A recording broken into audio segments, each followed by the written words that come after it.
Hi, I'm Ralph Preston, and every Tuesday we have these Stroke Buddies Science and Recovery Zoom meetings. Actually, I usually call it Recovery and Science, because science is all about recovery, because we're all here for recovery.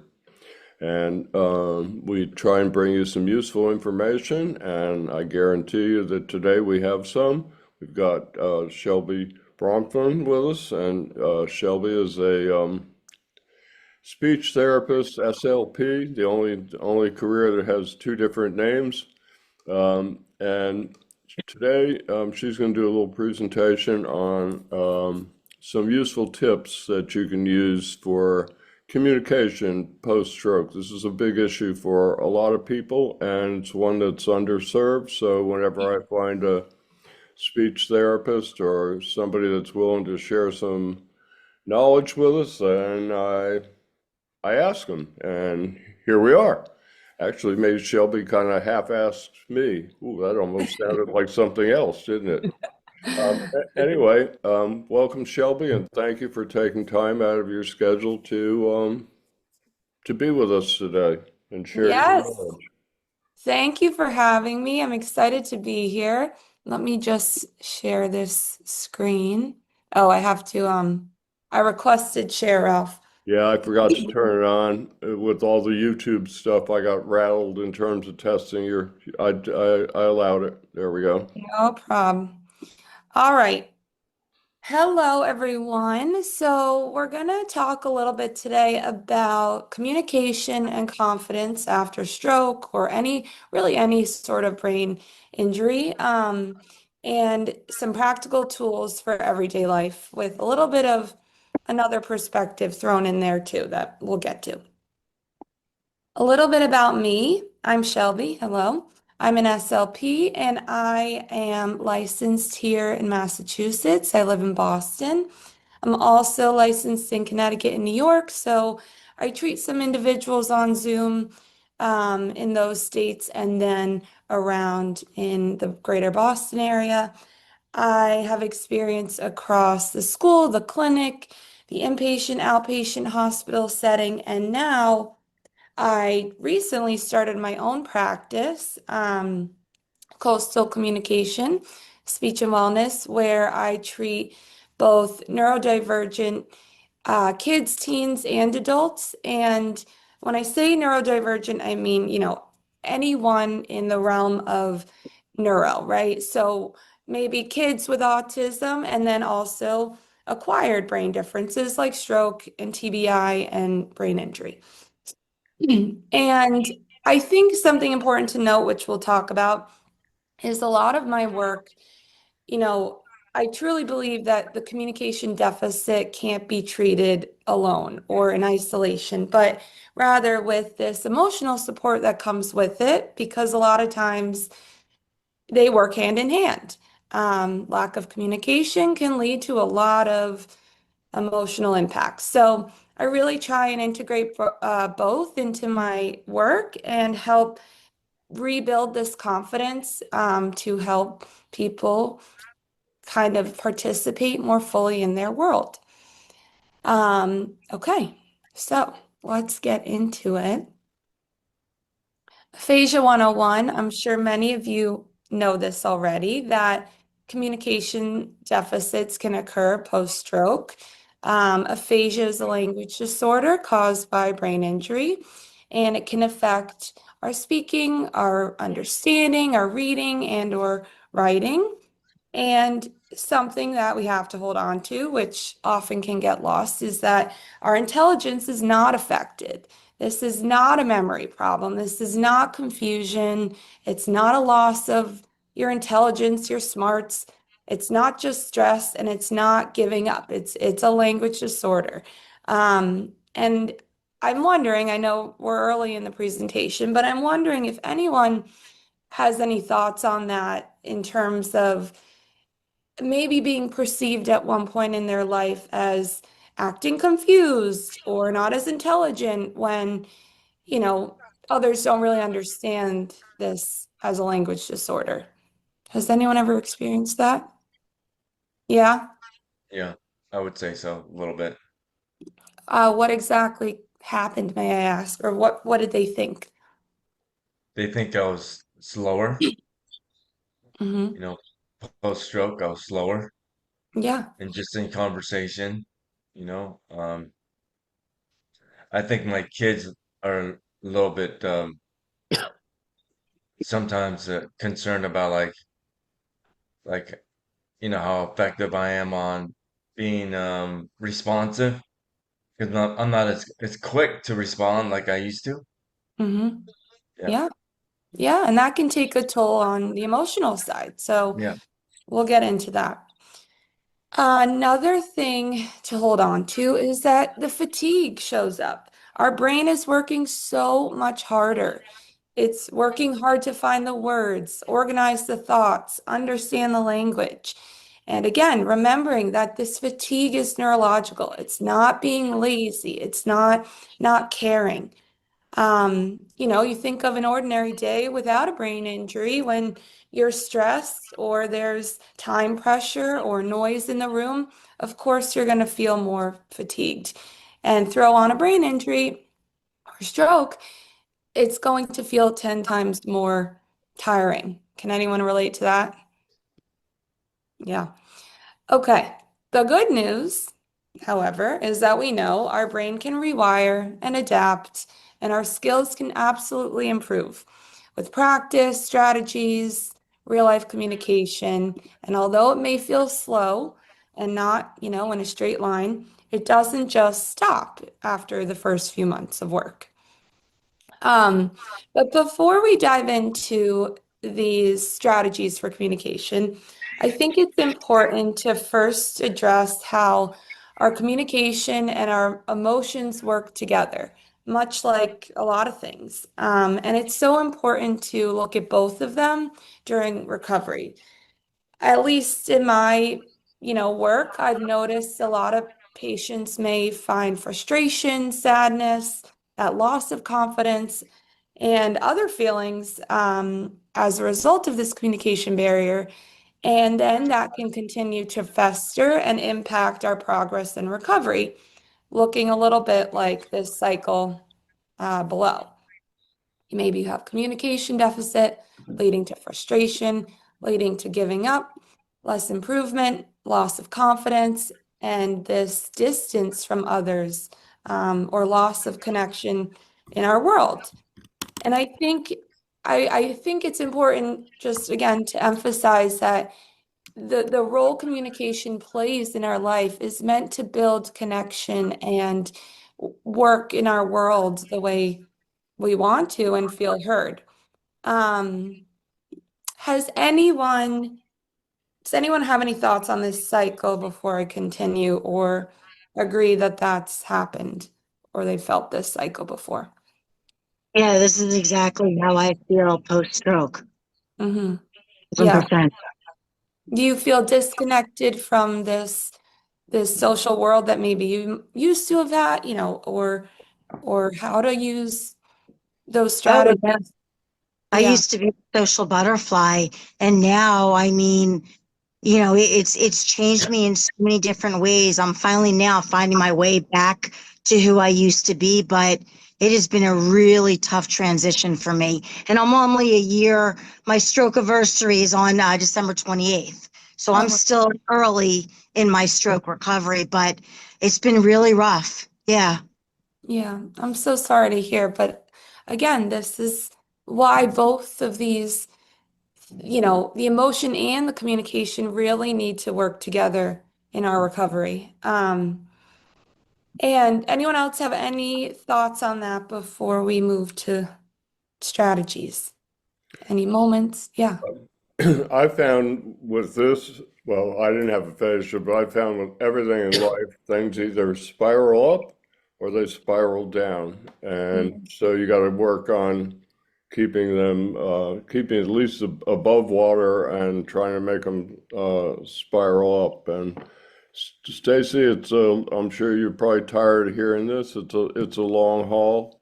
If you're early on, it sounds like you have a good attitude towards it. All you can do is keep up the good attitude and keep trying to knock it down, push the rock uphill. That's about all we can do. So, Thank you. Thank you. Absolutely, absolutely. Um, well, as an example, if we take Maria, a 62-year-old woman who had a left hemisphere stroke, maybe she understands most conversations, but she has trouble finding words, especially when she's tired and stressed. Maybe it looks like when Maria tries to tell her daughter about her appointment today, she starts strong, then she pauses and says the thing, I know it, but then she gets frustrated, forgets the whole thing, moves on, and her daughter jumps in quickly, thinking that, okay, this might be helpful on my end to finish her sentence or predict what happened. But really, that might make Maria feel rushed, less confident, less likely to then share moving forward, and then less likely to ultimately work on her recovery on her own, work on those skills on her own, because she feels, what's the point? My daughter will just jump in.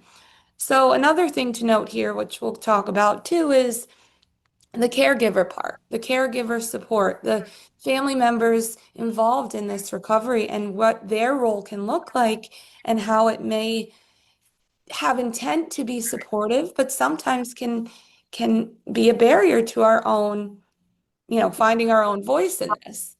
Anyone have that experience on the caregiver side where you love them and you want them to help, but sometimes it frustrates you? Um, I don't experience the frustration.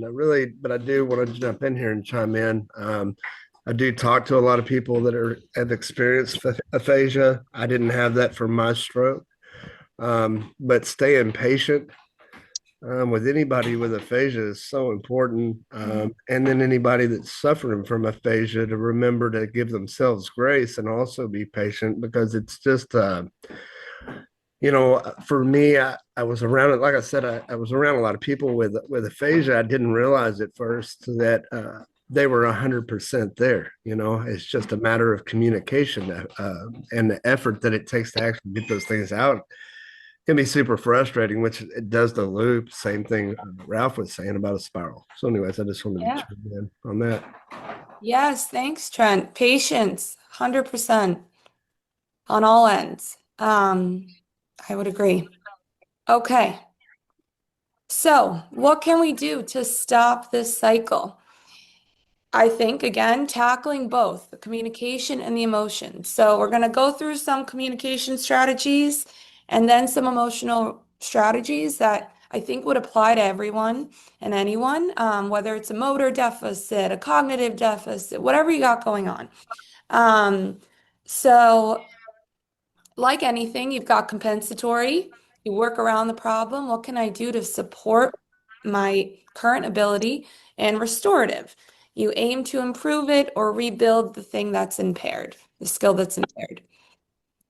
So, for starters, some compensatory, if you have aphasia or know of even anybody else with aphasia, slowing down, making sure to pause, take that breath, the advocacy piece of give me a second, speaking in short phrases, not cognitively overloading your brain, and like Trent said, allowing some grace and patience there to really slow down in the process and be okay with slowing down. I think that's that piece, that confidence piece we'll talk on, with allowing yourself to slow down without the fear that others will perceive you as slow. Word finding with compensation. Describe it. If someone says, oh, hey, can you grab me the I'm looking for the spatula, but I don't remember the word spatula. You say it's something you cook with, you flip pancakes with it, find a way around it. Gesture, pointing, writing, typing, these other ways to fill in the gap. Drawing, even simple shapes, narrowing choices down. And again, I have a handout I can pass along to everyone with a whole bunch of all of these things. Yes. Quick question that occurred to me. I've never heard anybody say try and find a workaround, because otherwise you're going to end up saying the thing, the thing. I've worked with a number of people who had aphasia, and one of them would always resort to the thing, which you had in your thing. Anyway, what about like pantomiming? Like you said, pancake flipper. What about like Yeah, gesture, right? Point, would that gesture. I think I think the thing again, we want to the word thing we definitely want to avoid as much as we can. But and we'll get to a practice, or I'll give you an example of where this really comes into action. But as much description that you can give that may not even be directly related, but you're thinking around it. You're pulling in all the cognitive wires that the semantic features around it. And I think, yeah, avoiding the more general thing would be ideal. Pantomiming, absolutely, sure. Um, okay. Oh, here we go. The stuck moments. This is where, the anxiety kicks in, where you've got the word, it's in your brain, and it just isn't popping out. Making sure to get through without the panic, or else that will just sabotage the process, right? The panic takes over. Of course, it won't feel natural coming out. It'll feel forced. It'll be harder. So stop, take a breath, reset, switch your strategy. Let it be known. Let the person you're speaking to, own it, right? Let it be known. I'm stuck right now. Please hold. I'll come back later on this. I need a minute. Advocate. Kind of take away that shame around it, because that shame and that panic ends up actually creating this barrier and making you more likely to not find the word and not, follow through with the cognitive task. Um, Scripting, right? Creating scripts and notebooks. These are all compensatory for your appointments, ordering food. Hey, can I please order this, and that, whatever your regular thing is. This comes into play with more of the restorative strategies I'll show you, where you rehearse it in your own time. Practice. Um, Again, these are learned skills, just like learning how to play a piano, learning how to, getting really buff in the gym, lifting weights. It's a muscle, right? Our brain needs to just practice. Um, the notebooks that might help can include the important places you go, names of people, pictures. And again, this adds on to that cognitive load. The more support we can have, even from a compensation standpoint, will reduce the stress, stop that cycle, and ultimately help our recovery longer term. And then just another thing on cognition, which goes hand in hand with communication, that memory and attention piece, where everyday tasks might feel overwhelming. You can add in some strategies like the routines, the visual supports, the chunking your day, instead of thinking, oh, first I have to go to the dry cleaner, then I have to go to the supermarket. Then you think dry cleaner, supermarket, restaurant, home, right? You chunk it, make it really easy for your brain. Set yourself up for the win. And I think that's a big piece I try and push in my work, is setting yourself up for these wins, right? Not taking on a huge task. Any thoughts on any of this before I move on? No? Okay. All right. And I know this looks like a lot. Again, I have a handout with all this included, but these are more of the restorative strategies, relearning it, getting that skill back, regaining it, not just working around it.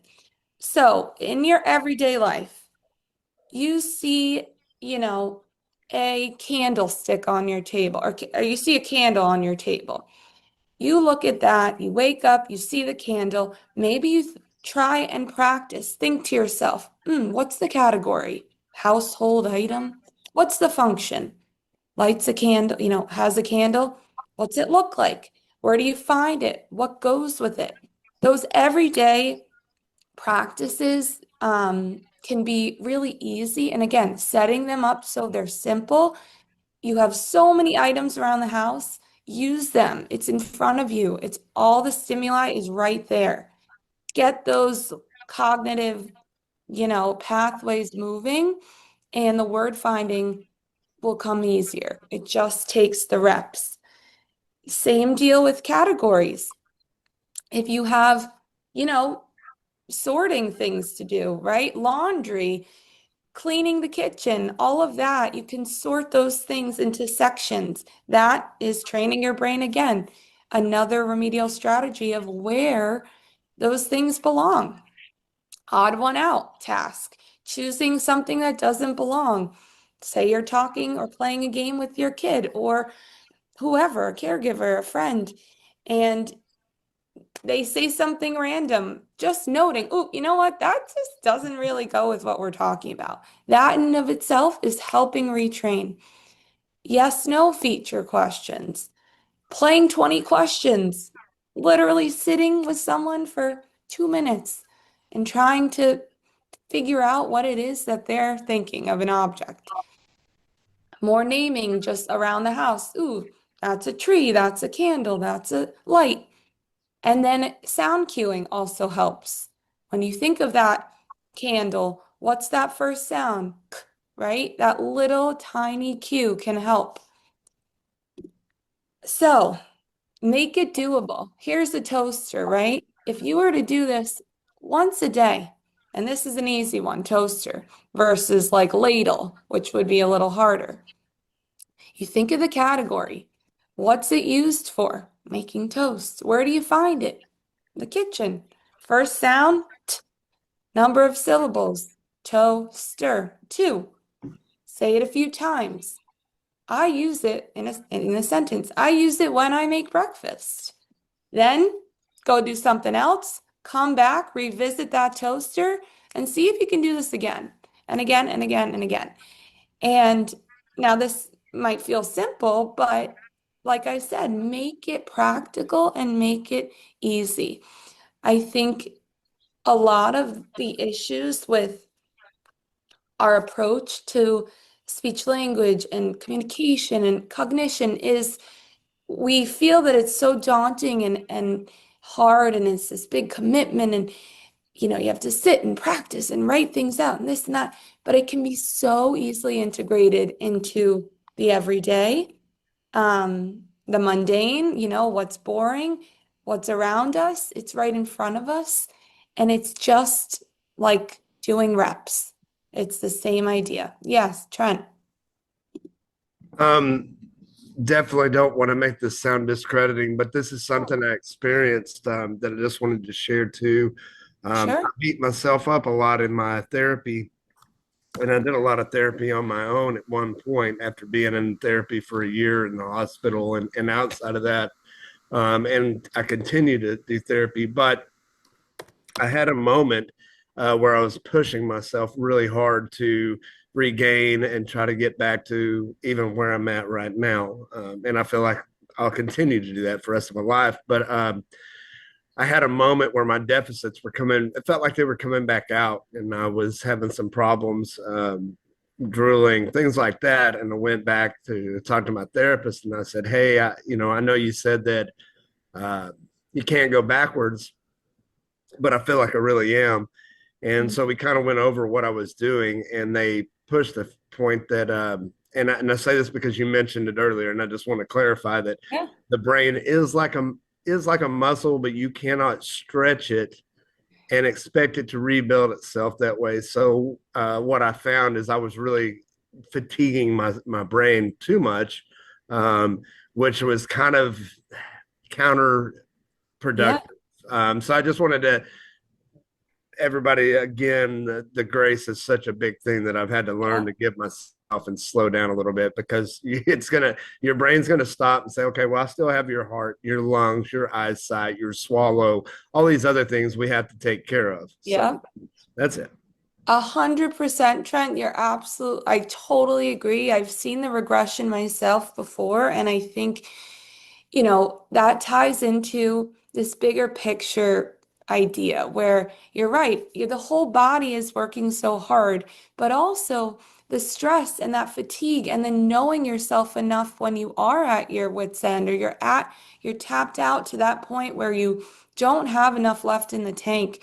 We have to be able to have that self-awareness so that you don't end up bouncing back and doing a workout or something really strenuous that is so hard and too hard for that day that you end up sore for a week and you can't even walk. What's the point of doing it, right? So I totally agree, and I think it's hugely important to think about, and more of a reason why we need to set ourselves up for the doable wins, and not the wins that may seem or appear super big and exciting and amazing, because those are sometimes not that doable and they're too much. But the little wins are doable, they increase our confidence, and then therefore the recovery can continue. Okay, so toaster, again, small cognitive, you wouldn't think it's a large amount of cognitive load here, but it seems small, a small activity, but again, it's doable. It's small, it's daily, versus sitting and going really hard with a bunch of workbooks and all that. All right, same idea, make it doable. Reading, writing, singing, sorting.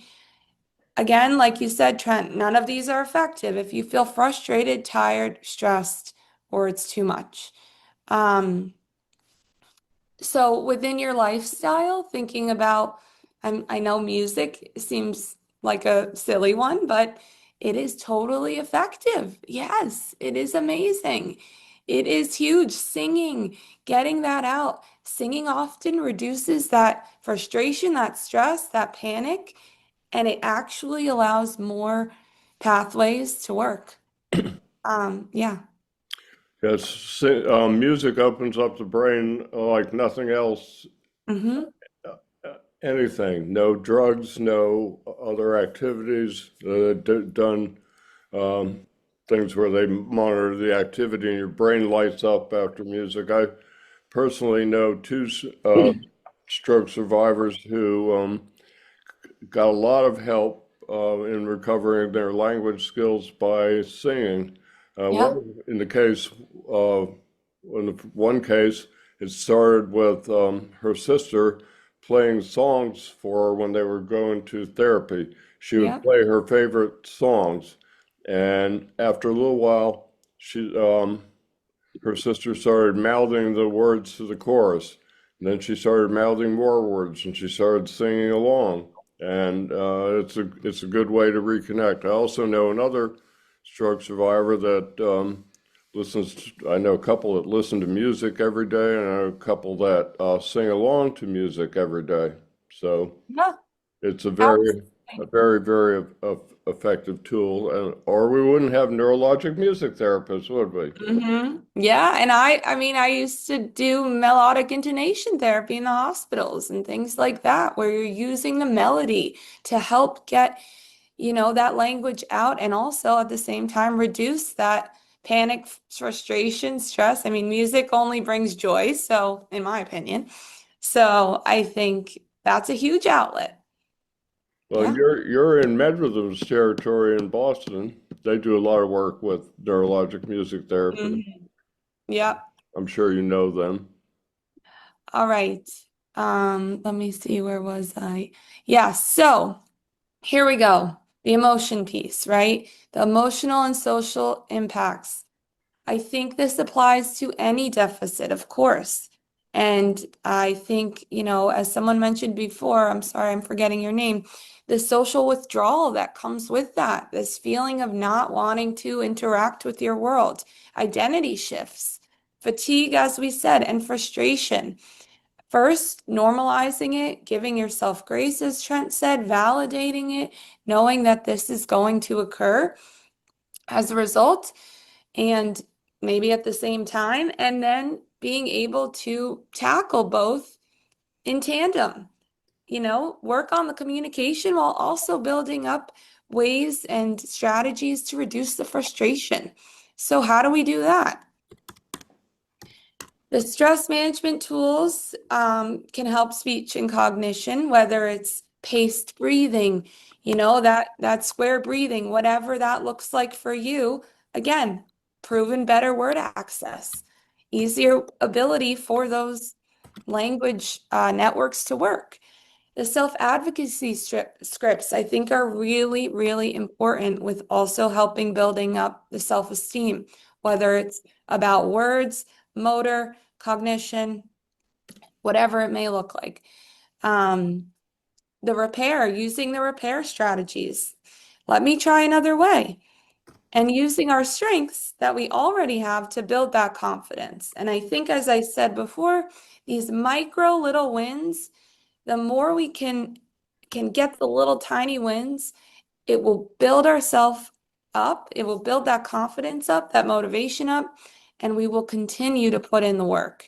But you have to set yourself up for them. And I think that's where sometimes things go wrong, as mentioned before, where maybe we're taking on way too much, or maybe we're taking on not enough, or maybe you have to drive 10 hours, super long to get to your appointment.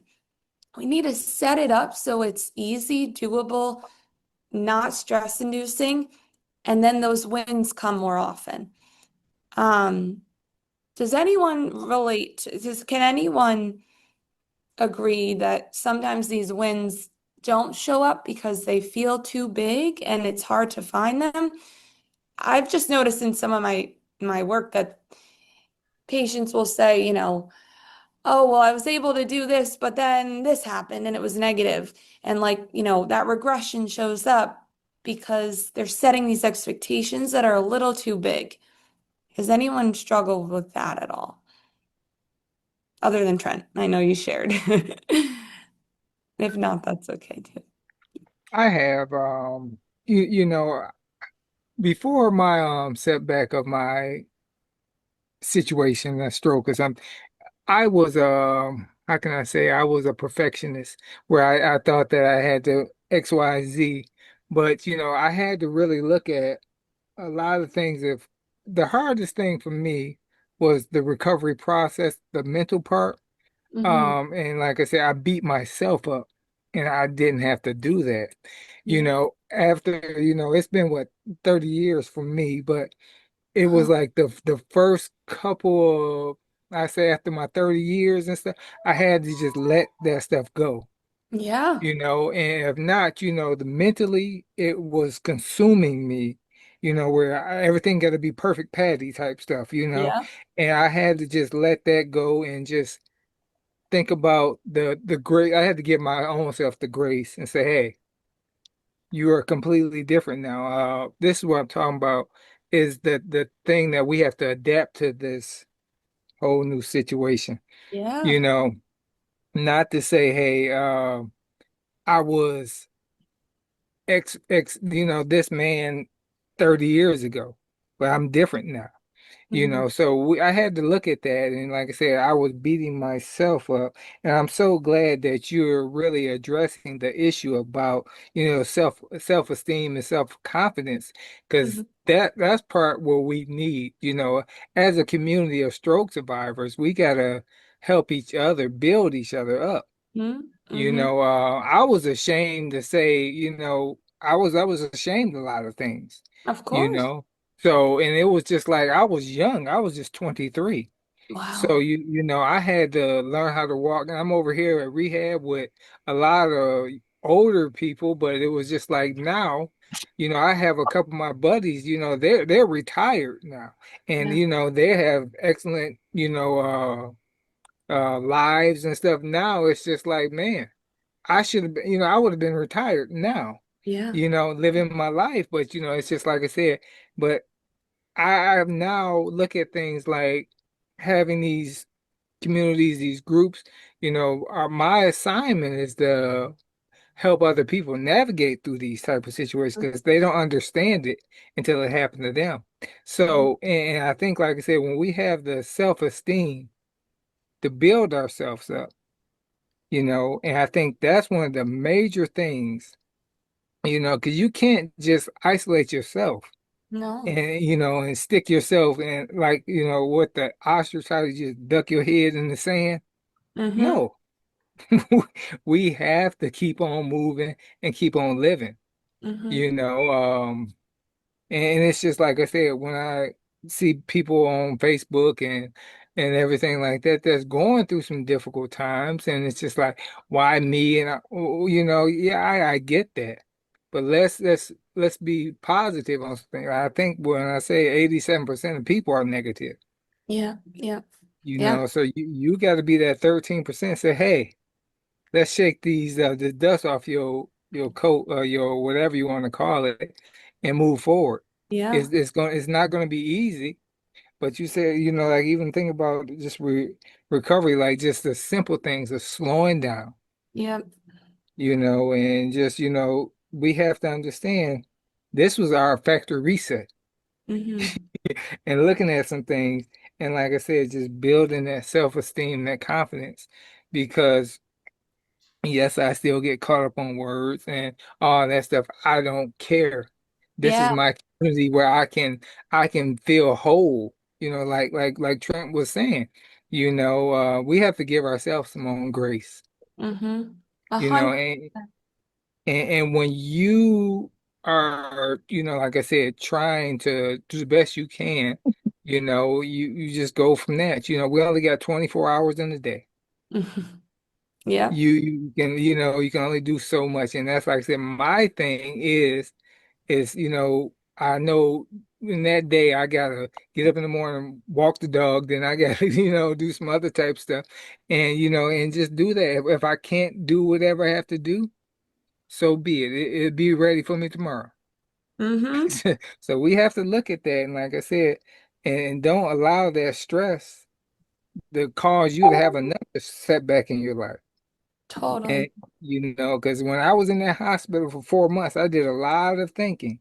Uh-huh. And I was like, well, I'm not going to keep on going through that situation, or just because I have to get a job and do this and all. For what? So I can be in the hospital again? Yep. That just doesn't make Exactly. any, that just doesn't make any sense for me. So, Mm-hmm. like I said, Shelby, I'm so grateful. Like I said, this how you build people. Yeah. No. And And you need that. Yeah. no, and you Go. need it. I think you Mhm. need it in all of these areas of Mhm. recovery because Yes. if you're looking at PT and SLP and OT by itself, Mhm. what's the purpose? The purpose is to get you back into this Right. world of social integration and Mhm. confidence and success. Yep. And if you don't touch on the pieces that drag you down, how can Yes. you possibly move forward in the PTOT speech? You know? Absolutely.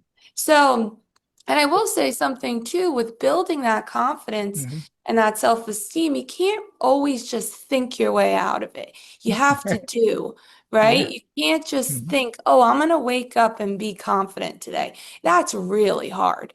But these Mhm. micro little wins, these Yep. setting ourselves up for the small wins, that Mhm. external, like, yes, got it. Yes, Mhm. that's what builds the confidence Yes. too.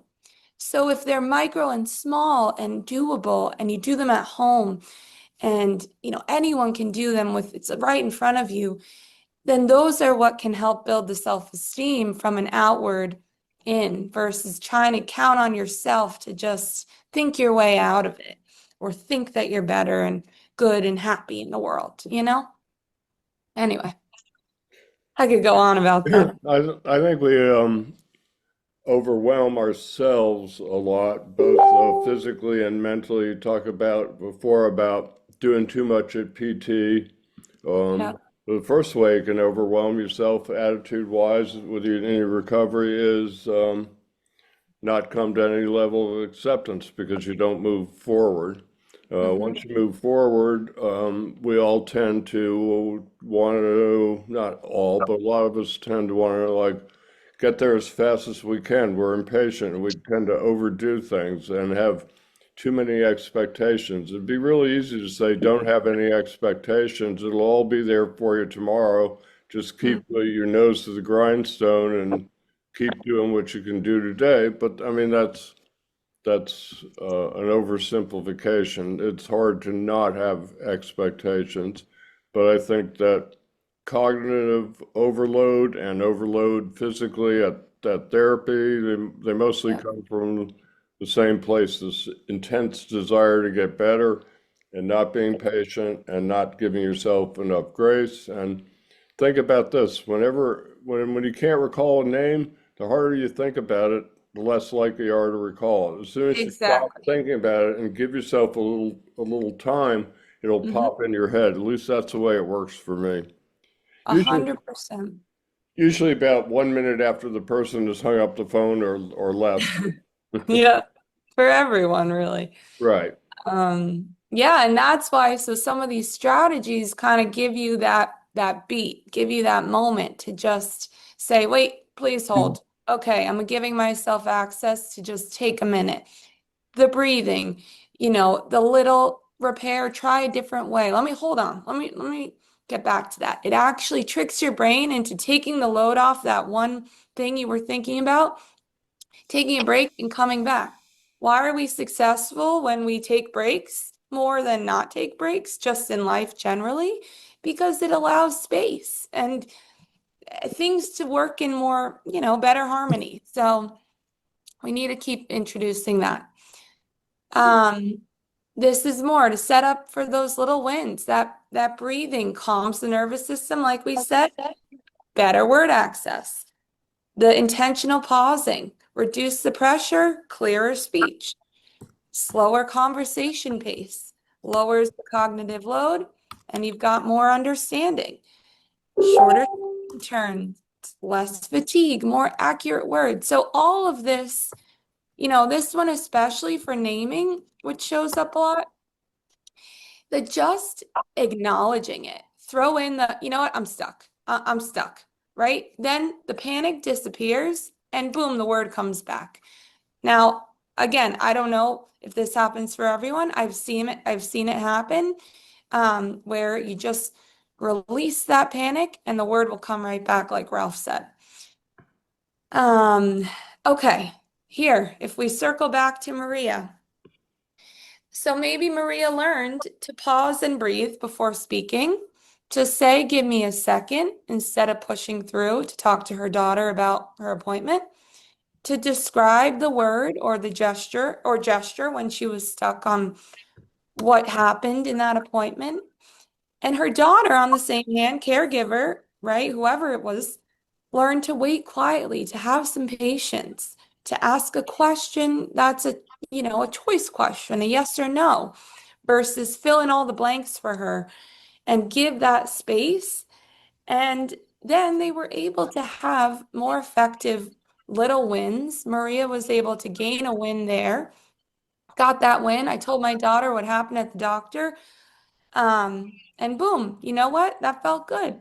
I'm going to try again the next time she asks. Or maybe I'll put in some work this afternoon to describe something around the house, just to put in a little bit of effort.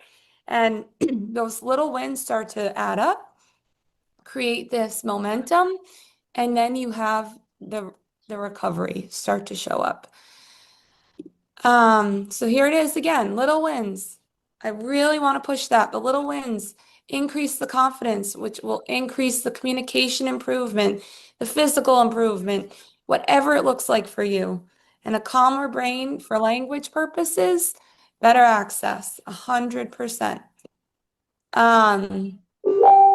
Okay, now I have this handout that I do want to share with everyone. It's got a whole bunch of things, whether it's for language, whether it's for, stress management.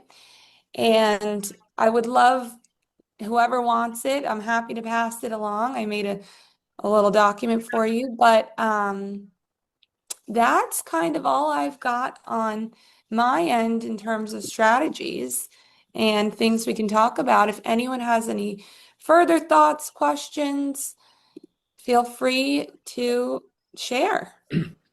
Um, I, s- um, we're in a complete agreement. I use different language here, but it's the same concept. Um, I, You can't have too much expectation. So one good thing to do is set small, achievable goals on a daily basis. Don't say, I'm going to run a marathon in 6 months. That's too nebulous a goal, one you won't achieve, and it doesn't have any kind of daily component. So I found if you set small, achievable goals every day, then you can achieve them, and they're a real confidence builder.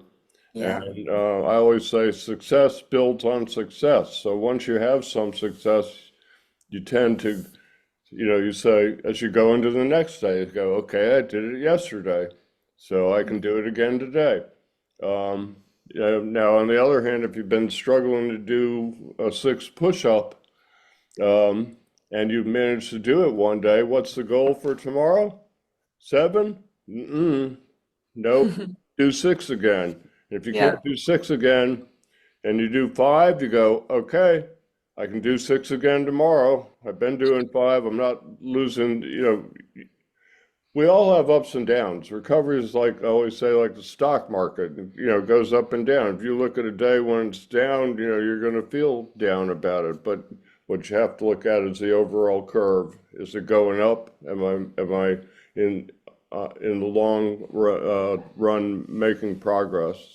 And try and overlook the daily ups and downs and do the best you can. It's all you can do.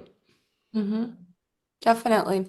Definitely. And it's the setup too, right? Setting yourself up. If you have control of one thing, let it be the setup, right? Set yourself up for the little win versus setting yourself up for a big win. That's just not possible in that moment. And knowing yourself, you know? Well, there's the Absolutely. famous Henry Ford quote. He said, you can believe you can or you can believe you can't. Either way, you're right. Absolutely, absolutely. My whole thing is also is consistency is the key. Yeah. If anything with you when you're trying to build something, it's every day.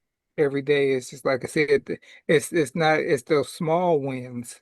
I think our society is so based on that I have to do it right then and there.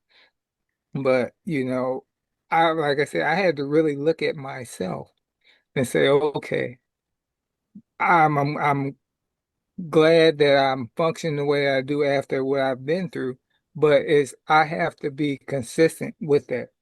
This is I think like our recovery is not something that we can put a Band-Aid on our head and Mm-hmm. think we'll be okay in a couple of months and years and stuff. We have to understand this is a lifelong transition. This is not the same thing where you just, yeah, I cut myself, and it heal.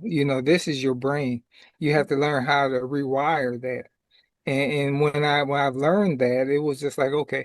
And what really helped me is like I said, with just being around good in the community and stuff. When you get to meet like-minded individuals like the Rouse and the Trents and the Winnies and stuff like that, who understands, Yeah. that they like, well, I understand on them days where I don't want to be bothered, you know. So like I said, I had to reprogram my whole life after that.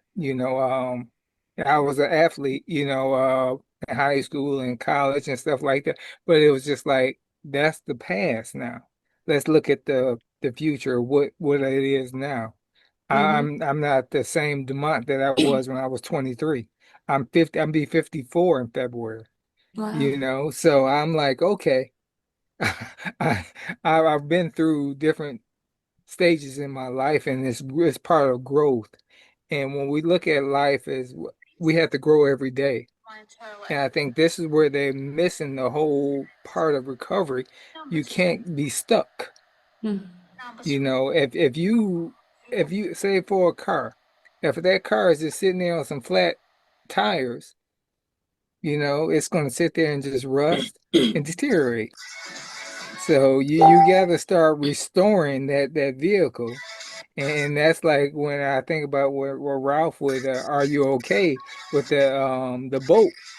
When that boat is just sitting there deteriorating, Mhm. how can you restore that boat so it can be beautiful and functional again? And we have to look at that as our recovery process the same way. Our bodies is our temples. We have to take care of them, the mental and the emotional.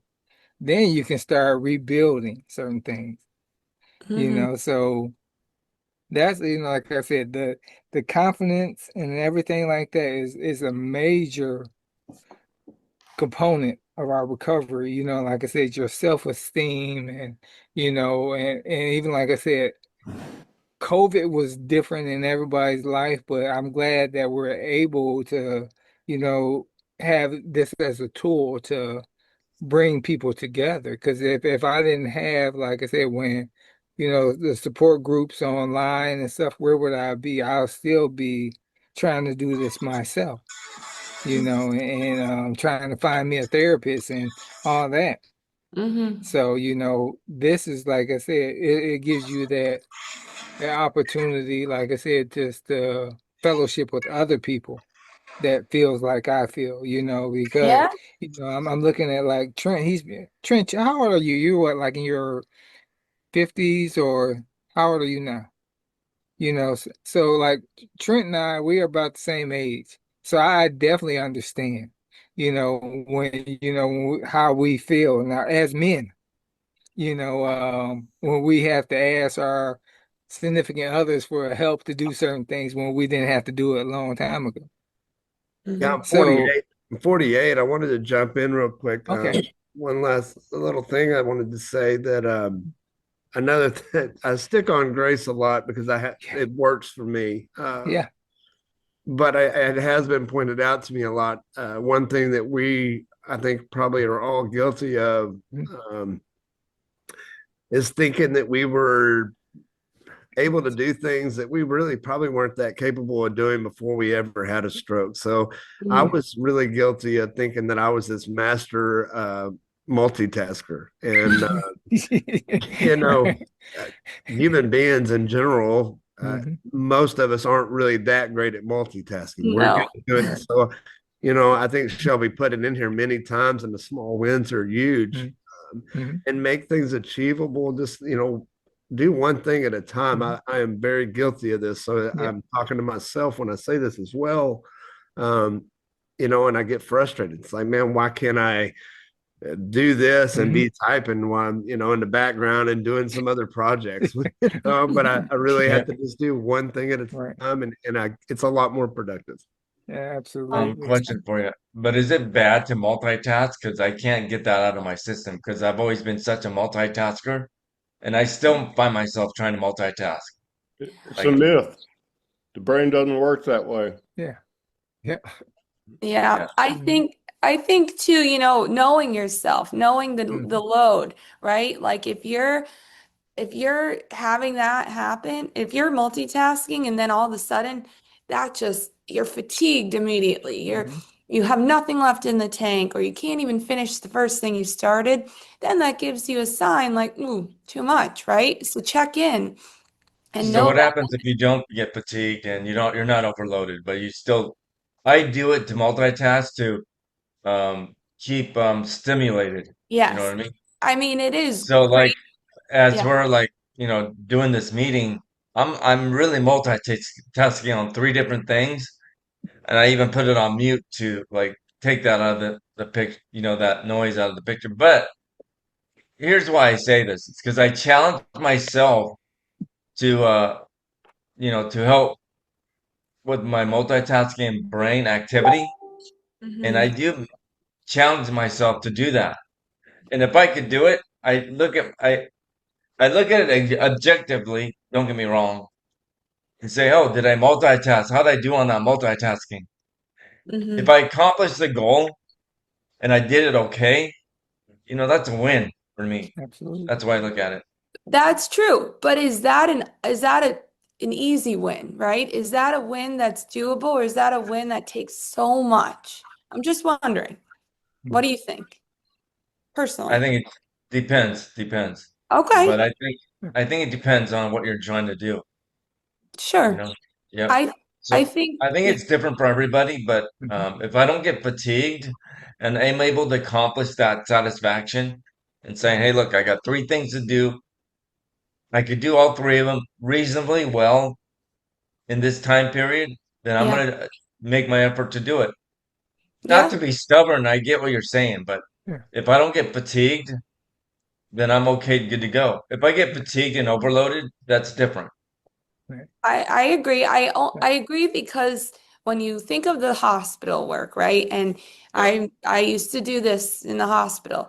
As a part of the therapy, the inpatient therapy, right, for cognition, I'd give someone a task while also having to do something at the same time, right? And that was to retrain and build up. Mhm. However, if that person started to tap out quick and the fatigue was there and it was too much, of course we'd reduce it and we'd make the focus on the one task. And I think, it is different for everybody. Your goals are going to Mhm. be different.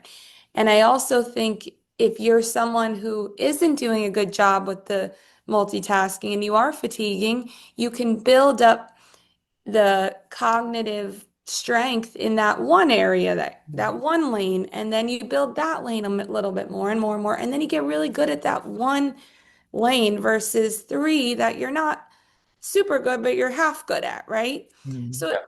yeah. So here's an example of what I did yesterday. So I'm doing my exercise routine and I forgot the guy's name that I've always seen at the gym. Hmm. And so what I do, I'm on the bike doing my pacing because I do about, my goal was to hit nine miles yesterday. Wow. So I'm figuring out, okay, what is my strategy to like remember his name? You know what I did? What'd And you do? what I did was I went through the alphabet in my head. A, B, C, D, E, F, G. I came to G and I was like, oh fuck, it's George. And I remember his name. Nice. Mhm. Sorry for cussing, but Yeah. that's kind of the shit I do Yeah. just to really challenge myself. And I met that goal riding the bike and doing my alphabet in my head. Like it's not Alan, it's not Bob, it's not Mhm. Chuck. All Right. that. I just went through all that and just went when I came to G and I was like, gee, that's George. And I kept on coming back. I was like, it's got to be Roger. So I shut that out of my head. So I went back. I swear, I think I did it. I went through the alphabet three times when I'm concentrated on the bike. Nice. See that, but Yeah, that's hard. And if that were getting more and more it's hard. frustrating, if that Mhm. were continuing to fester and fester and fester, you might have lost hope, or maybe not you, but someone else might have lost Yeah, hope in finding the name and would have been like, I'm not going to try. So, in that point, if I were you and I were starting to get frustrated and I couldn't find it, I might have gotten off the bike and I might have gone for a sip of water and then done the alphabet, right? Moving your muscle to change the thought, right? Changing your yeah, strategy. But in your case, you stuck with it and you got there, which was yeah. wonderful and good Mhm. on you. And you kind of had a lot of cognitive load there where you were challenging yourself. I was. That's really what I catch myself doing. And as long as that's okay with you and it doesn't bog you down and it doesn't stop your momentum, then of Right. course that's great. Mhm. But if it bogs you down and the frustration comes and it's setting you up for not success, then you got to reframe the plan. Yeah, Mhm. that's definitely true. Yeah, but good on you. Yeah, Yeah. but that's kind of the stuff I do. Yeah, I challenge myself and I do put some frustration because if you're not frustrated, you're not challenging myself. That's why I look at it. Hmm. Yeah. Yeah. That's just me. That's just me though. Well, it's tricky. That's a tricky Mhm. one, right? It's Right. Yeah, like I know. some people, it's hard. It's hard. It's a There's tricky all one. I Yeah. always say Like there's trying to always method go to ahead, sorry. someone's madness. Right. There's always a method to the madness and stuff, and just like he was discussing, you know, everybody is different. Hmm. Yep. Just like, you work out, get on your trip on the bike and stuff like that. And it's just like I love, dumbbell workouts and stuff, so Right. you gotta find your special niche or unique, I call it USA unique selling advantage of everything what you want to do, and Mm-hmm. go from there. Everybody's goals and stuff are a little bit different, and like where I looked at like recovery, it's not a blanket type cookie No. cutter type situation. Mm-mm. Everybody is different. Everybody's setback and everybody's stroke was completely different. Just like with me, I was just 23. So, Hey, my 23. whole, yeah, my whole mental was a little bit different than a Yeah. lot of people. So, I had, like I said, when I had to start looking at myself in the mirror, I was Mm-hmm. like, okay, how can I make these simple changes? But I couldn't do that without a good support system, Yeah. and really start, like I said, the restoration piece, breaking some stuff down and removing some stuff that I did not need in my life. You Mhm. know, that was like dead weight or some things and stuff like that. And that's what I had to do, and what we have to understand, life is Repeating. it's just like, yeah, life is like Forrest Gump would say, life is like a box of chocolates. You never know Mhm. what you're gonna get. So, let's just, one thing, like I say, I don't try to beat myself up no longer. For what? For what? Exactly. For what? You know? So, because one thing, I, I I look at the bigger picture, like, I don't want to have a setback. I want to go forward with my life. I have a wife. I have kids. I have, I have grandkids and stuff now. So that's the blessings to me. Yeah. Yeah. I don't look at all the stuff from the past type of stuff, because looking forward, looking backwards, you're gonna what? You're gonna run into something. Mhm. So I had to really look at that whole situation in life, and learning how, like I said, hitting the reset button sometimes. It's okay, and it's okay to start over, Yeah. and just Yeah, say, that's tough. That's yeah, very tough. I'm yeah, your age too.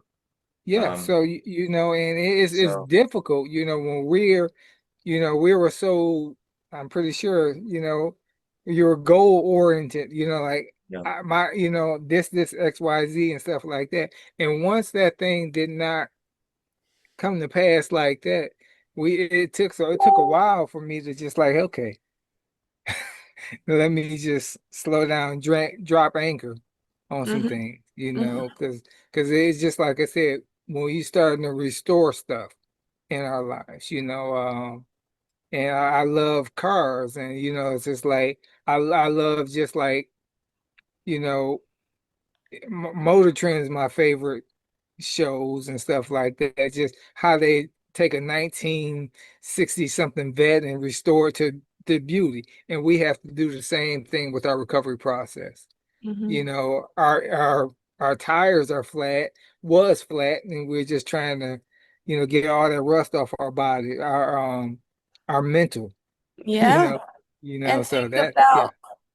about what's your engine, right? Hmm. If you're thinking about the car, like, Yeah, is your engine frustration, or is your yeah, engine like, does that drive you? yeah. Maybe for you, right? But Hmm. on other ends, people who don't have frustration in Yeah, their task make them do more and yeah, make them, so what's your driver? What's yeah, going to get you there? yeah, Sometimes it's those little wins. Most of the yeah. time, it's the little, and they build, and you get that Mhm. fuel and you go. Mhm. Like I said, I had those aha moments. Like I said, when COVID hit and I got into like a lot of support groups and stuff like that. And that was like, that's my people, that's my community, where, Hmm. I felt kind of, hold in, like I said, having Ralph's groups and stuff, it's just like, man, sometimes you find those communities like it's like a comfortable shoe where you're like, okay, this is comfortable, where no one would look at me because of my setback in my life, you know. So like I said, it was the recovery process of healing is really like a mental battle, you Mhm. know. So we have to look at that, and and I was guilty for, because I had I call my setback a stroke with complications because I have, they ripped my esophagus and all that type of stuff. So I wear scars that I got to see every day, and it was more of a mental battle on some things, even when I was and trying to go into some counseling and stuff like that. And it was kind of difficult for, to even explain to people until I started getting into some psychotherapy and Mhm. everything like that, where it's just like, why do I feel this way? And it's just like, with the rehab, like I said, they're gonna give you your physical therapy, occupational speech therapy, and stuff like that. What about the mental therapy Yeah. Yeah. that we need? And I think, like I said, with these groups, we can really start pinpointing on a consistent basis to say, okay, let's revamp our lives and, come together as a community. Hmm. And that is where, like I said, having groups like with Ralph and everything like that, because you know how many people out here is crying out for help. Oh, yeah. But and it's just like it's sad because especially if even if you jump on Facebook, Yeah. so many people, I can't stand my life, Yeah. Yeah. Yeah. and it's just like, okay, let's change these situations. I think Mhm. somehow we have to change our thinking and change the expectation, but it starts by that you wanting to change. Hmm. Yeah. But people Yeah. who don't have any fire in the belly to even Yeah. start, Right. it has to come from this outside source, meaning Yes. we can't just think out of it. So these Yeah. little things that we accomplish, making them Hmm. small, that's what starts to help build it. Yes. So Absolutely. it's a journey, and you can't tackle any of that speech PT or OT Mhm. without that. Like, how can you Mhm. begin to Right. tackle it and improve without that, Mhm. Yeah. addressing the whole Yeah. emotional piece. So Yeah. Yeah. anyway, that's a lot of what I do. Yeah. Absolutely. Question, Shelby. Yeah. I see this thing about the handout. Is there a Yes. handout? Yes, I have a handout. I can send it to you, Ralph. All right, well, because I was going to tell you, you'll get everybody's email that registered, Oh, whether they came or not, and you can just perfect. send them out. Or the other thing is, I don't know if you have a link for it. I'm going to go ahead and get rid of the screen share. Oh, yeah, And sorry. oh, you did? Okay. Um, Another thing we can do is, I don't know if it's a PDF or that you can send, or if it's a link on a website you have or something. If it's a link, we can also put it in the YouTube description along with Sure. all your contact information and anything else you want. So, Sure. Yeah, that'd be great. And again, I'm always available to anybody who wants to chat or work together or anything. And, if you guys are looking for more support and create another group for more of that speech emotional cog work, I'm open for any of it. So, yeah. well, and I've made some more progress on our speech class paid model idea. I'll talk to you about Sure. sometime soon. Cool. Been kicking that around because again, language is not dealt with enough. Well, first of all, like kind of what Demont was saying, we don't get what we need. So uh, all these groups and communities exist because it's important that we help each other. And so, if they don't give us what we need, Absolutely. we'll figure it out for ourselves. Yeah. And it's No helpful to choice. have things that are doable, and you don't need a whole packet. You don't need all that stuff, right? It's all in front of you. It's just how can you access it and get creative with it and create these routines and consistency, like Mont said, right? Like where it's every morning and it's doable. It's not, I we're believe not it's even actually, I believe it's the answers are all inside of us. that Because too. Yes. if you get yourself right with everything, then you can find all those resources. You have a good attitude, you'll do what you need to do. When Yeah. you're not right with yourself, not much happens. hmm It's hard. It's hard to get past that first barrier though, Yeah, it right? is. Right. And Yeah. the last thing you should ever say to somebody who's depressed or a stroke survivor is, well, just get over it. No. No, no, Good no, luck. no, no, no. That's not easy It for doesn't work. anybody. Yeah. As far as I'll go is I'll tell people, try not to string too many bad days together. That's the most Good you one. can hope for in terms of telling people what to do. People don't respond well to you telling them what to do. They see this. No, just And find it. You can what find you it. have to do is do this. Here, this is what worked for me. Yeah. Take it or leave it. Yeah. Well, you don't say that, Absolutely. Yeah. but anyway, 100%. Well, I am so grateful to have had this time. You're all wonderful and doing amazing as is. I see that right there. There you go. I'll You give you got it. the other Yeah. half. you need both hands. I know, but I was getting a half from someone else. And again, I think this perspective on it, everyone's got it.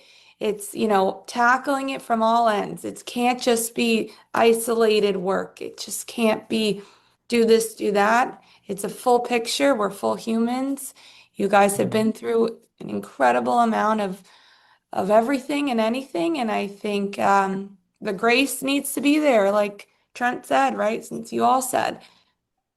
So onwards. So Yeah. Amen. thank you, thank you, thank you. Thank And you. Thank you.